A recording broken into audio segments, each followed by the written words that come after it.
and welcome back to The Dawn Show. This is a first happening live right here on WMCN TV because we have a gentleman who worked at Byberry. Everybody from Philadelphia knows about Byberry. And a gentleman who, John Webster, who we've been talking to, who wrote this book, this wonderful book, which is also a great history of Philadelphia, taking us back from the 1600s on through. But it's really about, to me, people who were ahead of their time. And one of those people is Warren Sawyer, who was a former Byberry Hospital attendant. Good to have you here, Warren. Thank you. Glad to be here. So what's it like I just want to take this for a moment, that you're meeting each other for the first time. That's right. And John wrote this wonderful book about your life in the 40s and what you went through. 4 years. 4 years of your life. Take me back to that time. In other words, you're a Quaker, and so you're what we'd say is a peaceful warrior, and so you didn't believe in the going to the war and shooting and killing. Correct. And so you had a choice, and you ended up going into a camp where you learned about firefighting and so on and so forth as well. When COs were drafted, that was a 4E classification. And the CO is the conscientious objector. Conscientious objector, pacifist. And we were drafted into situations where we lived in old CCC camps, fighting forest fires, land reclamation, all that sort of thing, national parks, basic working with nature in the original, when we were first drafted. That's what we were drafted to do. And so essentially you were serving your country in a different way, and you ended up as an attendant at Byberry. Did you ever imagine from the outside, what could be on the inside, what you discovered during those years? It's completely impossible to imagine what we faced at Byberry. It had the history of being probably the worst mental institution as far as conditions are concerned in the country. Cleveland State Hospital was another one. And they were scattered around the country, but Byberry had a reputation, a bad one. Can you take me back and talk about, and John has written about this in his book as well, but take me back to what you witnessed, what you saw.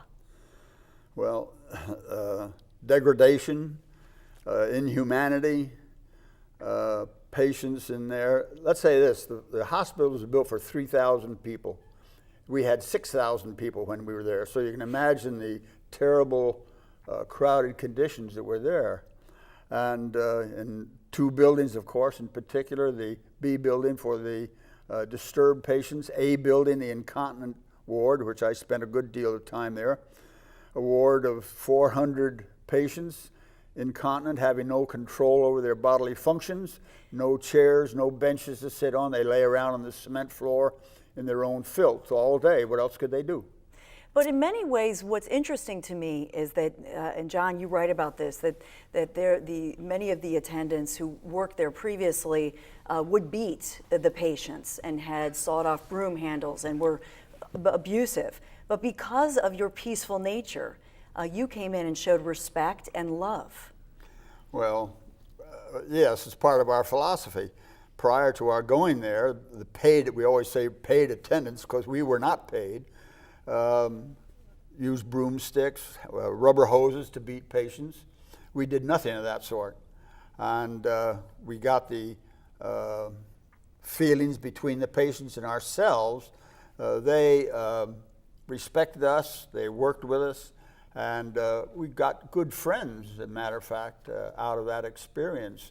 Many of the patients remembered us, and going back to visit years later, remembered who we were. And so that was a satisfying experience to go back, and I did go back 3 times. You did? Yeah. Do you think it changed you as a young man and perhaps shaped your life and gave you empathy that you would not have otherwise had?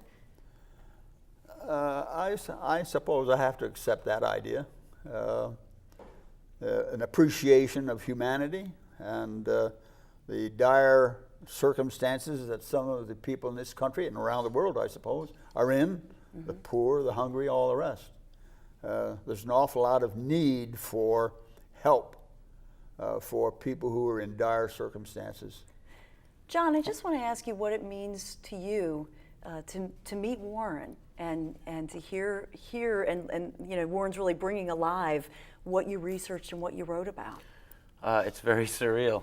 I, I had tried countless times to put myself in that position, and I just can't imagine it.